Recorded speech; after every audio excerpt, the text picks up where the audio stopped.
Bienvenidos a la primera feria virtual del libro de Guatemala.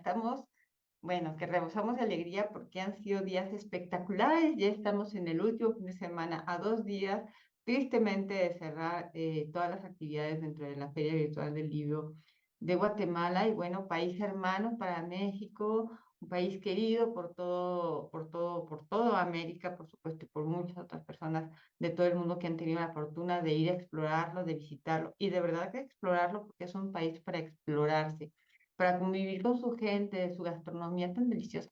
Y no es que se parezca un poco y de repente a la mexicana, porque tienen cosas muy particulares, pero la verdad no puedo dejar de mencionarlo.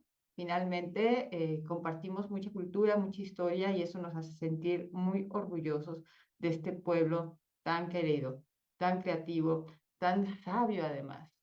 La artesanía es fenomenal, yo creo que ha dado la vuelta varias veces al mundo y bueno, su legado cultural es inigualable, definitivamente. Bueno, pues muchísimas gracias al pueblo guatemalteco por invitarnos a la Confederación Internacional del Libro, por organizar estas ferias y llevarnos a explorar estos lugares maravillosos en todas sus formas y en todas sus posibilidades a través de la virtualidad. Y por supuesto, gracias a ustedes por acompañarnos. Y el día de hoy, hablando de internacionalidad, que es a lo que nos traen estas ferias virtuales del libro, tengo el placer enorme de presentar a Luzmila Peña. Ella nos está visitando desde Colombia. Es fundadora y directora de la Fundación Contactos Dharma, cuyo eslogan es trabajar por la integridad del ser humano, lo cual implica, bueno, pues el paso continuo por diferentes procesos de aprendizajes, en fin, poder llegar a las comunidades y empoderar a las personas para mostrarles una mejor opción de vida, tomando como base tres pilares, digamos.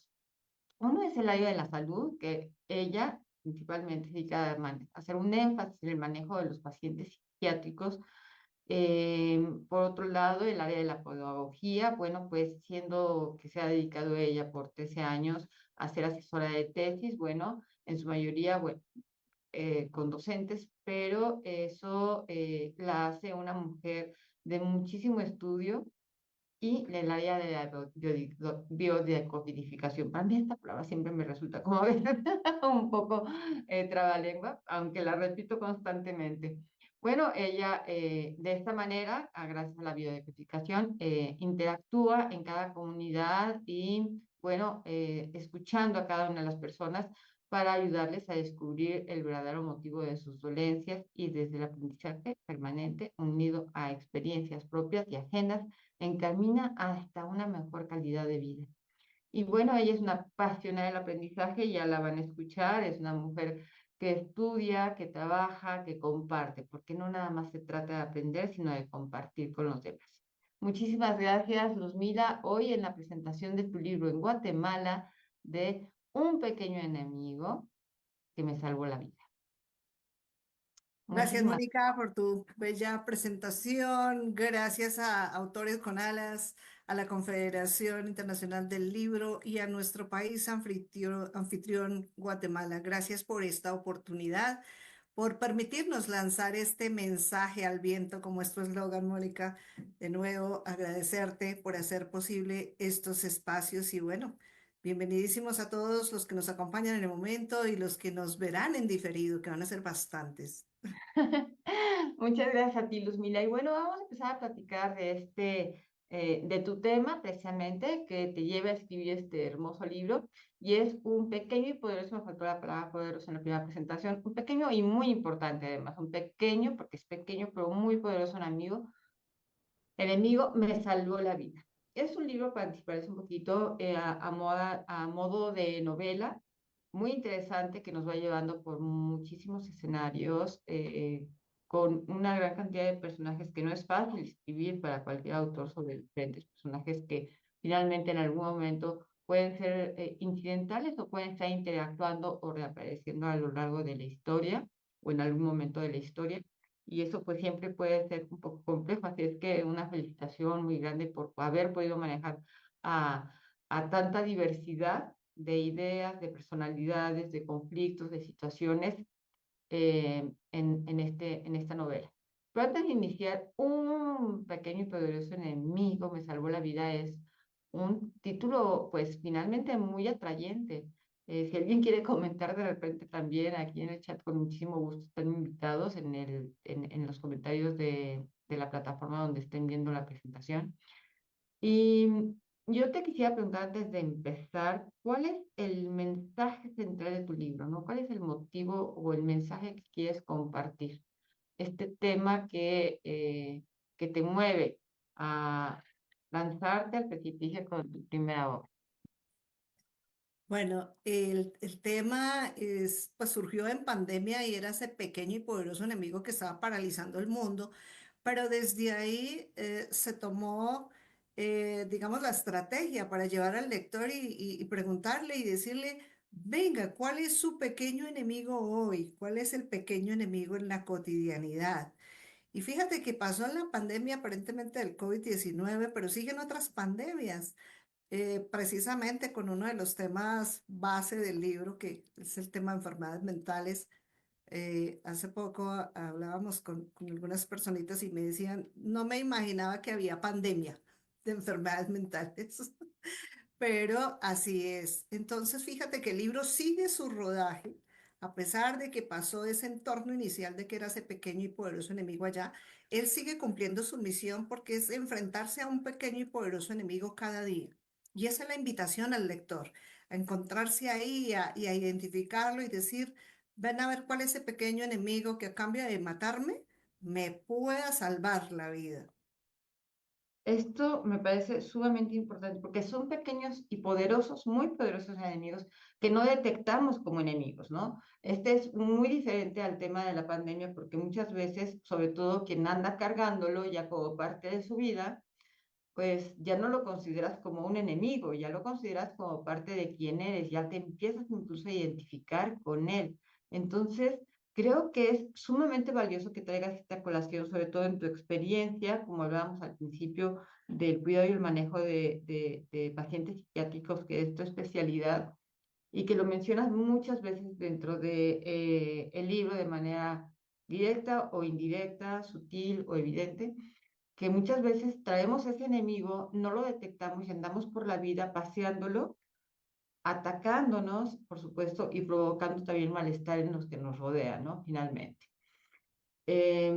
Y aquí es, creo que muy valioso considerar a los pequeños y poderosos enemigos que nos vienen conversando en la cabeza, ¿no?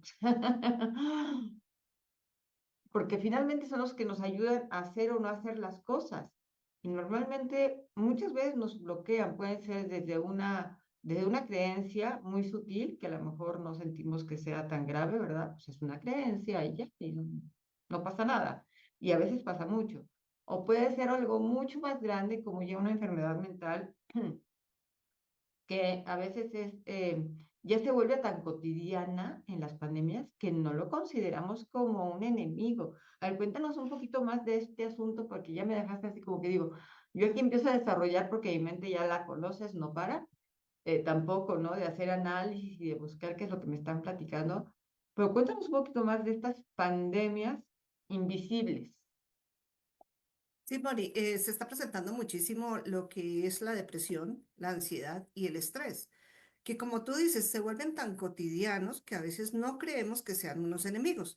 Y entonces ya la personita se define, ay, es que mantengo depresivo o depresivo.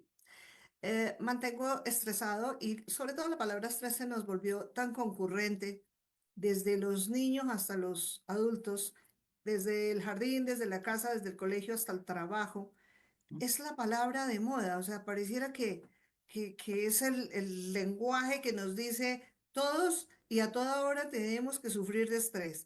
Y no es así, lo hemos rutinizado y lo hemos cotidianizado tanto que no nos damos cuenta a veces si no levantamos la mano para decir, venga, es que ese estrés tiene un grado, pues sabemos que nuestro cerebro arcaico debemos tener algo que es el miedo y eso es lo que suponemos que es el estrés en algún momento cuando nos lleva a una situación que nos genera inquietud, que nos genera, como te digo, el miedo, el temor de hacer algo. pero que si esto se vuelve cotidiano, si mantenemos estresados todo el tiempo, pues lo que estamos haciendo es envenenándonos todo el día porque sabemos que hay una sustancia que es el cortisol, que está muy bien cuando tenemos el tigre ahí persiguiéndonos. Claro, generamos cortisol y hacemos algo para defendernos. Pero cuando estamos todo el tiempo como si tuviésemos el tigre ahí a nuestro lado, que no es así, pues el cuerpo genera una sustancia que es el cortisol y es lo que genera muchísimos desajustes a nivel mental, a nivel cerebral y que no se le está prestando la atención. Creemos que el estrés es solamente algo que pasa cuando estoy afanado por algo, pero que si hoy día, por eso te hablaba de las pandemias, hay muchas personitas en este momento que están siendo hospitalizadas en psiquiatría y que es cuando se llega a este estudio a decir, venga, ¿qué es lo que les está faltando? Porque hay una sustancia ya que está faltando en el cerebro, no es que podemos decir, este es el diagnóstico y ya. De hecho, en el libro, en la parte final hay unas definiciones como el TAP y pues la definición de la depresión, de la ansiedad y todo, que hoy día me han llamado mucho por ese tema. Ay, mira, es que yo no sabía qué era eso del TAP y a mi hijo, a mi hermano, a fulanito le están diciendo, ¿sí? Que es el trastorno afectivo bipolar. Entonces, cuando decimos no es solamente el diagnóstico del TAP, es mirar qué hay más allá, qué hay de fondo, qué lo está desarrollando.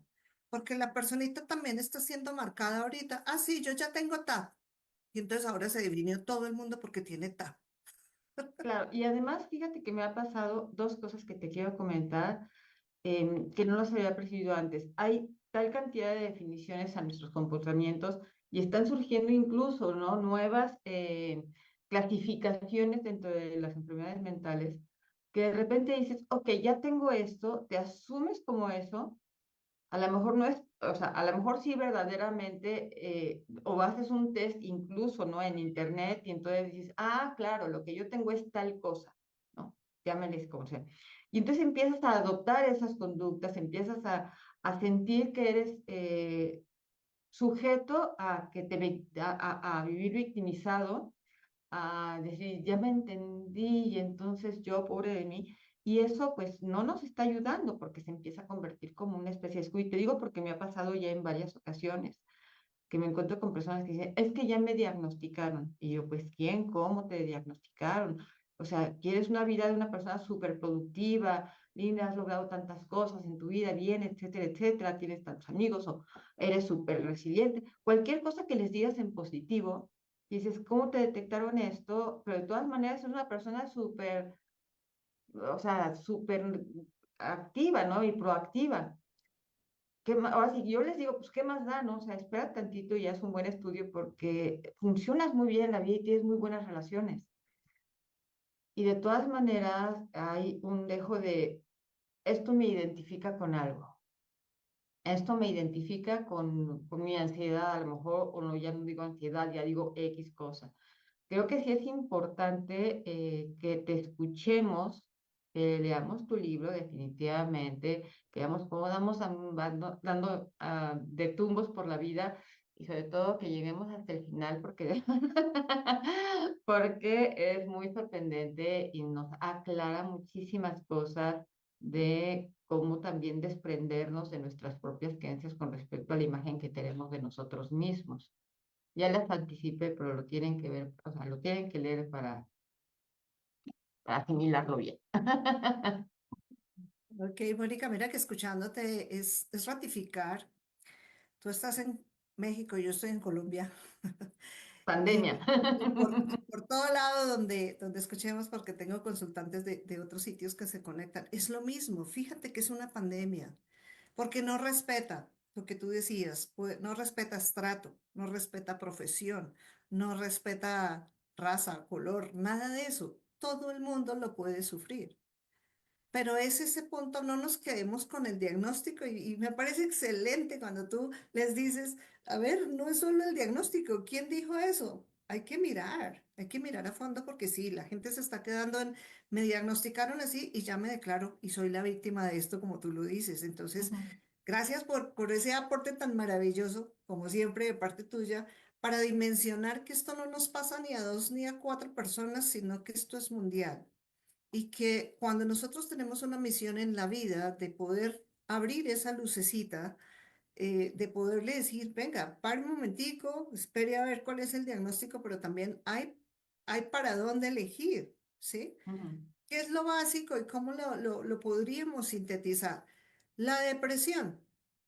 Y si no analizamos a fondo, hay muchas definiciones de neurología, de psiquiatría, de psicología, pero si encajamos todo eso, la depresión es cuando tú te quedas en el pasado y cuando hay algo que te pasó hace 20 años y aún te afecta y entonces estamos deprimidos.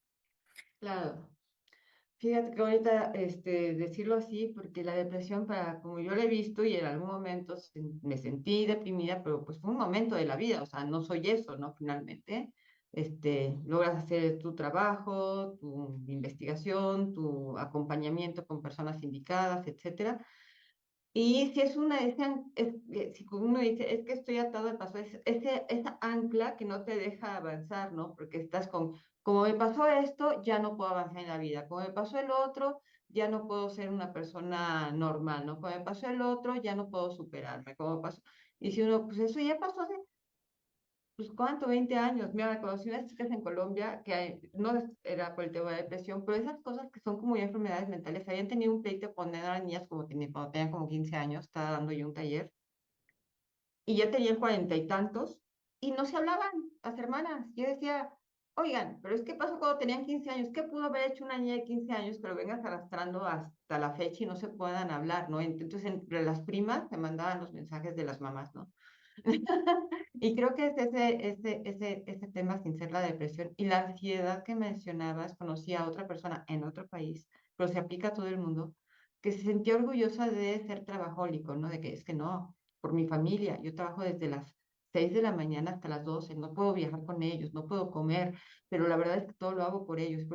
Pero una ansiedad de que tenía que trabajar y trabajar que ya era patológico y no se daba cuenta. Y así, ¿cuántas personas no se sienten orgullosas de que no paran, que tienen que hacer todo eso por su familia a la que nunca ven, ¿no? Y finalmente yo decía, pues está mal este asunto, ¿cómo va a ser que eso se enorgullezca de ese estilo de vida que se está generando para él y para los suyos? Entonces, insistimos, la pandemia de la enfermedad mental creo que tiene muchas vertientes, ¿no? Como pasó con el COVID. Había quienes les daba una neumonía tremenda, quienes les daban ciertos diferentes síntomas mortales, no era igualitito para todo el mundo. Claro, la cuestión respiratoria obviamente sí era común, pero también funcionaba de maneras muy particulares en cada caso, ¿no? Los diabéticos de una manera, los X de otra manera, los que tenían problemas de respiratorios ya de antemano, los que eran muy sanos y de repente les pegaba también de otra manera, diferente. Pero seguía siendo el mismo bicho, ¿no? Y ahora creo que es el bicho también de las cuestiones mentales que no asumimos como tales y andamos por la vida como si nada, como si esto fuera normal. Sí, Mónica, mira, agregándote un poquito ahí a la definición en la ansiedad. Si definimos depresión, anclaje al pasado, la ansiedad la definimos como el estar preocupado por el futuro, ¿sí? Entonces sabemos también por estudios neurológicos, científicos, de todo, que el 95% de lo que pensamos no va a pasar. Y fíjate que hay personas que están ancladas ahí. ¿Qué pasa si, y si mi esposo se va, y si mi esposa se va, y si mi hijo, y si sale, y si no, y si tal cosa, y si pegan de ahí? Y respecto a lo que tú dices, que las personas son orgullosas de decir, esto lo hago por mi familia, también se está cayendo finalmente, después de hacer eso, se cae también en esa ansiedad y en esa depresión, porque ahí juegan ambos papeles, Ujú. cuando hay el sentimiento de culpa, y tengo de esos casitos varios. O sea, la culpa de no estuve cuando mis hijos estuvieron pequeños. No, no estuve precisamente, no fui papá o mamá presente por estar en el trabajo. Y llegan a un punto de la vida ya con sus hijos adultos y todo ese tema, que el sentimiento de culpa ocasiona que hagan unas cosas que tampoco encajan, ¿sí? O sea, que ya a estas alturas del partido vengamos a tener ciertas acciones con nuestros hijos cuando decimos, a ver, eh, ejemplo, yo le doy todo lo que me pida, todo, todo, no importa lo que pida. y uno ve en profundidad, venga, y ese sentimiento de culpa, ¿por qué fue? Si nos vamos a ver, ay, es que yo no estuve cuando ellos estaban pequeños, yo no estuve presente. Entonces, es equilibrar porque tampoco podemos llegar a eso. Y precisamente hay jovencitos que están llegando a hospitalización por psiquiatría por lo mismo, porque les están dando tanto que no les están permitiendo ser responsables de ellos mismos. Y pienso que aquí juega un papel muy importante en adultos y en jóvenes y en todos. Aprendamos y llevémonos hoy la frase, aprendamos a ser responsable de cada uno, de lo que nosotros hacemos. Yo no puedo ni culpar a papá y a mamá, ni puedo como papá o mamá echarme una carga encima y culparme y generar este tema. Pero sí, la invitación está pasando mucho y lo que tú decías, a veces no se dan cuenta. O sea, se vuelve patológico y no se dan cuenta. Siempre hablamos nosotros en el coach, levantemos la mano, pidamos esa ayuda, pidamos ese auxilio para decir, a ver, estabilicemos. ¿Qué se puede hacer acá? Porque hay mucho por hacer cuando la persona lo permite. Ese es uno de mis trabajos también. O ahí sí decimos, Moni, estamos entrenadas y he sido entrenada por los mejores para hacer las preguntas, para que cada persona encuentre sus propias respuestas. Y a eso es que le estamos apostando hoy en día, ya sea desde las conferencias, desde los talleres, cuando se logra tantas cosas y hay momentos en que la gratificación es que una persona en X sitio apareció en una conferencia y escuchó algo, un parrafito que le hizo clic y que dice, venga, a ver, ¿qué está pasando conmigo? ¿O qué está pasando con alguien que tengo en el entorno? Y ahí empezamos a unirnos, a hacer comunidad donde decimos, sí, estamos para servir, para ayudar. Y bueno, hay mucho por hacer, mi Mónica. Gracias. Ay, bueno, ya me dejaste picar y no nos va a quedar tanto tiempo, qué tristeza, se me hace corta, qué barbaridad. Mi querida Luzmila, si pudieses, yo sé que ya nos diste muchísima información y tips de qué es lo que necesitamos hacer, ¿no? Que es detectar, yo diría, qué tan conforme o qué tan cómodo te sientes con lo que estás viviendo para empezar ahorita, qué tan cómodo te sientes, por ejemplo, con no dejar que tu familia esté y sentir ese miedo y esa ansiedad de que si, como decías tú, ¿no? Así la ansiedad tan común de que es que si no llega, y es que hay mucho peligro allá afuera, y es que si se encuentra con quién sabe quién, ¿no? Y es que si pasa por la calle no indicada, puras cosas que ni al caso, ¿no? ¿Y qué tal si nos cae mañana, no sé, ¿no? Cualquier cosa extraña. Hay accidentes, obviamente, que son accidentes y que la verdad por eso son accidentes, porque no los podemos prever, ¿no? Y por supuesto hay situaciones dentro de la naturaleza que nos pueden llegar a sorprender terriblemente. Pero de nada nos sirve estar, porque seguramente va a pasar justamente lo que no estamos preparando, ¿no? Y lo que no estamos anticipando, y aquello que estamos cuidando, ¿no? Las cosas van a pasar porque así es la vida, porque es parte de las experiencias de la vida y no nos anticipa la vida casi nunca nada. No con tanta anticipación. A lo mejor nos anticipa unos segundos antes, unos minutos antes, podemos decir, ahí viene y ya llegó, ¿no? Ahí viene y ya llegó, es algo que está sucediendo. Entonces hay una invitación muy, muy grande a través de tu libro, por supuesto, ya se dieron cuenta del conocimiento, de la integridad, de la sabiduría de esta mujer. Por favor, no dejen de tener a este pequeño enemigo en libro para que lo conozcan, para que vean qué está pasando con nuestra vida. Que es una además es ligera, es linda, tiene pasajes hermosos. Podemos conocer tanto en las primeras páginas, en las segundas, en las terceras, en cada uno de los capítulos, que vale mucho, mucho la pena que lo tengamos y que además lo compartamos con otras personas, porque nunca sabemos cuando alguien, una frase, un escenario, un personaje puede hacerle clic. Ya no dudamos en ese tema, pero todos los personajes de verdad han encontrado en cada lector a su reflejo. En todo el libro, todas las personas que yo he conocido, que Luzmila ha conocido, hemos coincidido en que en el libro siempre nos vamos a encontrar. No hay persona que haya pasado por él y que no diga, ay, no, no hablan de mí nunca. Cada persona que lo toca dice, ay, yo me reflejo con fulano, con sutana, con no sé quién, con no sé cuánto, o con la escena, ¿no? O en ese lugar o en esa situación. Siempre vas a encontrar tu reflejo. Y eso quiere decir que, bueno, pues en este camino, pues somos uno finalmente, que todos tenemos dolencias similares y que vale la pena que las empecemos a identificar. Búscate y como en esos test, pero este es mucho más valioso. Busca, identifícate y busca ayuda. Todo ello, porque no podemos seguir viviendo con miedo, con ansiedad, no podemos seguir viviendo sintiendo que somos casos perdidos, o que somos todo lo contrario y que no tenemos nada que nos resuelva la vida y que somos omnipotentes, porque eso no es verdad. Muchas gracias, Luzmila. Adquieran su libro en Amazon, digital o impreso. Ahorita vamos a dejar los enlaces y te voy a dejar un minutito para que des, literalmente un minutito, para que des tu último mensaje para nuestra audiencia, por favor. Gracias, Mónica. Cuando nos sentimos diferentes, que hablamos de las dichosas ovejas negras, es la invitación, porque tengo muchos casos de jovencitos dentro de los programas que manejo, donde las familias nos tildan de ovejas negras. Y si miramos las ovejas negras para nosotros, son las, o somos las ovejitas que pensamos diferente, que vamos escudriñando y pensando. Entonces, hay un potencial tan grande en esas ovejitas negras que me encanta encontrarles, interpretarles y poderle decir a una familia, venga, su oveja negra, lo que usted tiene aquí es un tesoro, es un diamante en bruto, permítale brillar, porque también eso se da. Cuando quieren como, no, es que yo le prohíbo un deporte hasta tanto no me cumpla con el colegio. Y yo le digo, no, papito, no, mamita, venga, foméntele ese deporte porque ese muchachito tiene una disciplina, eso le va a permitir crecer. Entonces, esa es la invitación también. Busquemos esos talentos, busquemos eso diferente, pero para verle el lado bueno y dejarlos crecer. Gracias, Moni.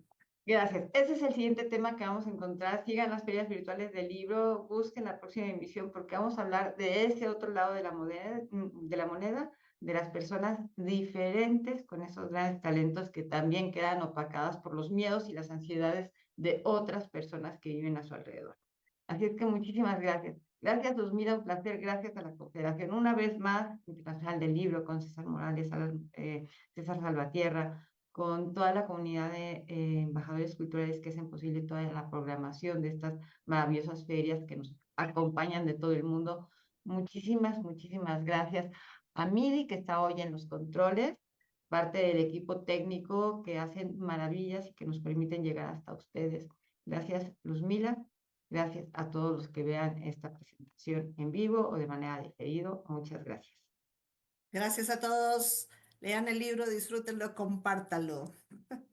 Gracias, Mónica.